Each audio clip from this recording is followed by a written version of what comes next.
आज हम लोग इस ट्यूटोरियल में डिस्कस कर रहे हैं एरे के बारे में। What do you mean by array? Array is a collection of similar type of data और array it means minimization of declaration.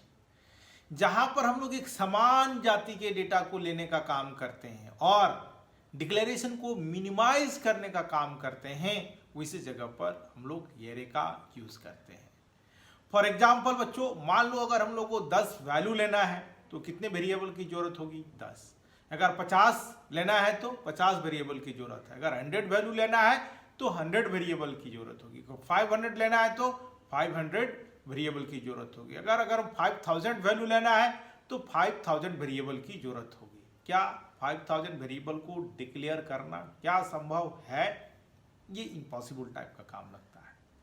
तो क्यों ना अगर हम लोग इस तरह की जहां पर जरूरत पड़े तो हम लोग क्यों ना एक ऐसा वेरिएबल को डिक्लेयर करें जो जब हम लोग को जरूरत हो अपने आप ऑटोमेटिकली क्रिएट होने का काम करे। इसी जगह पर हम लोग एरे का यूज करते हैं, क्योंकि जो वैल्यू हम लोग ले रहे हैं वो सिमिलर टाइप का डेटा है और एरे का काम है मिनिमाइज करना, डिक्लेरेशन को मिनिमाइज करने का काम करता है।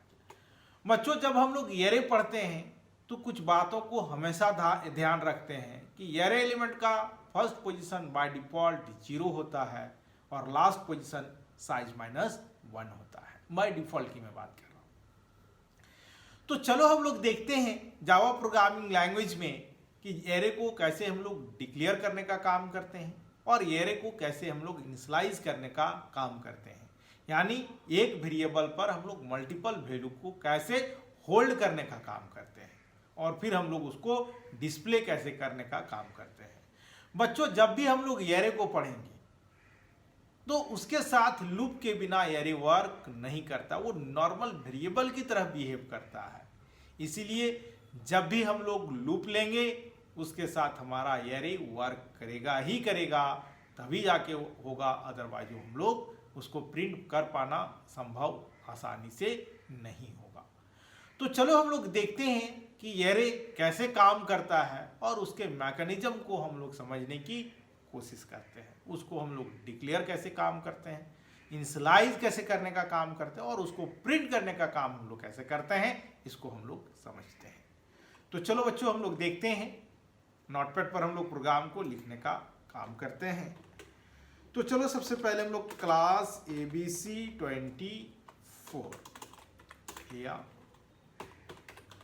Public static void main string ARCS।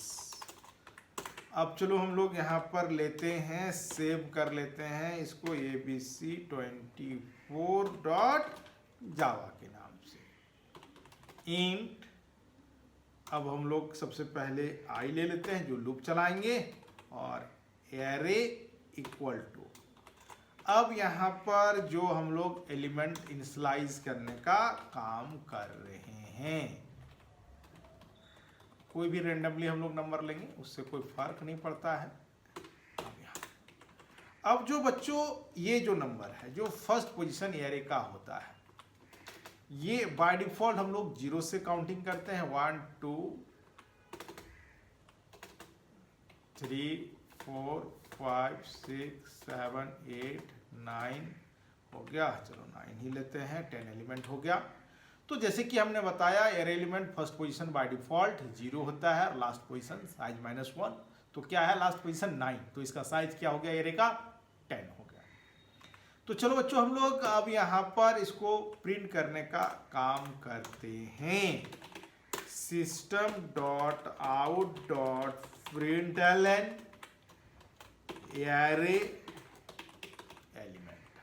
अब चलो for I equal to 0, I less than 10 और I plus plus system.out.println array of I। ठीक है, तो यहाँ पर हम लोग वेरिएबल को डिक्लेयर करने का काम किए, उसमें वैल्यू को हम लोग इनिशियलाइज करने का काम किए। अब उसको हम लोग अब यहाँ पर प्रिंट करने का काम करते हैं। What is the value of I? 0 position पर कौन सा एलिमेंट है? 23 है। आई प्लस प्लस आई का वैल्यू 1 हो गया, 1 में कौन सा एलिमेंट उठाएगा 45 उठाएगा। आई प्लस प्लस आई का वैल्यू 2 हो गया, 2 में कौन सा वैल्यू उठाएगा 78 उठाएगा, और इसी तरह करके वैल्यू को प्रिंट करने का काम करेगा।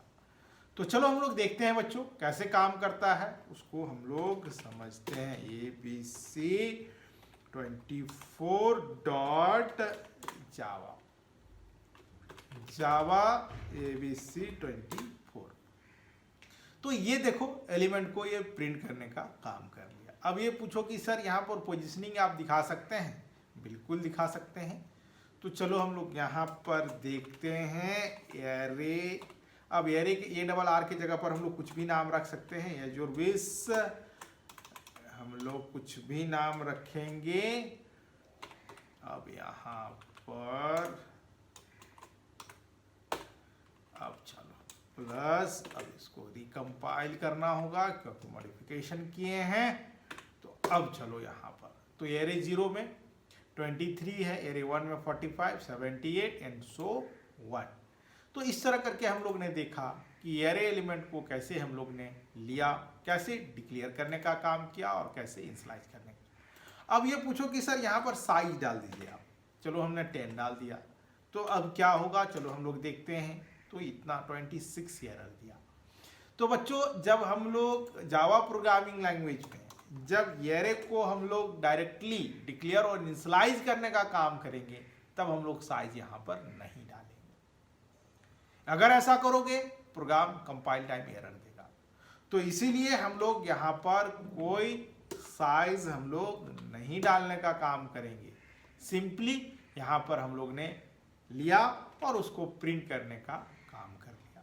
तो अब ये पूछ सकते हो कि सर इसका लेंथ हम लोग को कैसे पता चलेगा, कहाँ तक लूप चलाएं। तो अब चलो हम लोग यहाँ पर एक बड़ा अच्छा टेक्निक हम बता देते हैं, जो कि हम लोग int l equal to array.length। अब ये फंक्शन है लेंथ नाम का, जो एरे के लेंथ को फाइंड करने का काम करता है। काउंट द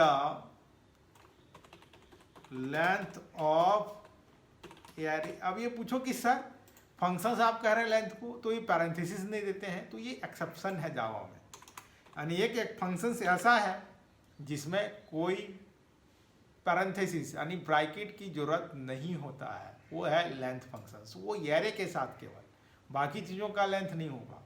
तो अब चलो हम लोग यहाँ पर ऐसे लिख सकते हैं, बिल्कुल लिख सकते हैं, इसमें कोई दिक्कत नहीं है। तो चलो हम लोग अब कंपाइल किए और प्रिंट करने का काम कर लिए। अगर हम लोग चाहें तो हम लोग लेंथ ऑफ एरे भी प्रिंट कर सकते हैं।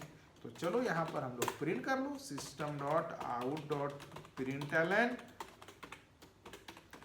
Length of array.